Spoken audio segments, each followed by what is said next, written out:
plus, on sait que dans le milieu de l'éducation, on subit coupure après coupure depuis environ 2010. On est rendu à 800 millions de réductions récurrentes dans le milieu de l'éducation et on nous annonce un autre 200 millions l'année prochaine. On parle de 1 milliard de réductions au niveau des commissions scolaires. On ne peut plus croire que ça ne touche pas les services directs aux élèves. On parle beaucoup de la persévérance scolaire.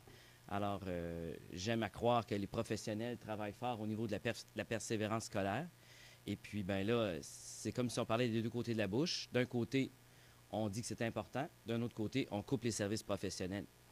On ne pense pas que nos demandes sont déconnectées ou exagérées. On pense qu'il faut se donner les moyens au Québec d'offrir aux jeunes les services dont ils ont besoin. On nous répète sur tous les tons au Québec qu'on n'a plus les moyens. Non, on n'a pas les moyens de donner des services adéquats aux jeunes. Les colonnes de chiffres n'arriveraient pas si on donnait les services nécessaires.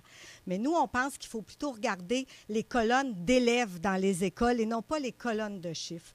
Et puis, on pense que si on n'investit pas aujourd'hui, c'est demain qu'on va avoir les conséquences et que le prix va être élevé. Et on pense qu'il va être beaucoup plus élevé parce que c'est évident pour nous qu'on doit intervenir le plus rapidement possible et plus vite on intervient, moins les conséquences sont importantes. Donc, pour nous, il faut investir en éducation, il faut se donner les moyens.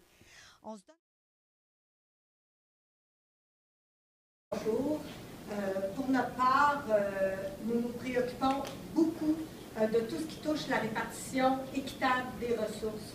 Et particulièrement au niveau des professionnels, on sait qu'ils ont souvent plusieurs écoles, 5, 6, 7 écoles, et on pense que toute l'organisation des services doit demeurer la responsabilité de la commission scolaire, comme c'est prévu présentement dans la LIP, et toutes les intentions de décentralisation du ministre nous inquiètent parce qu'il parle beaucoup de décentralisation.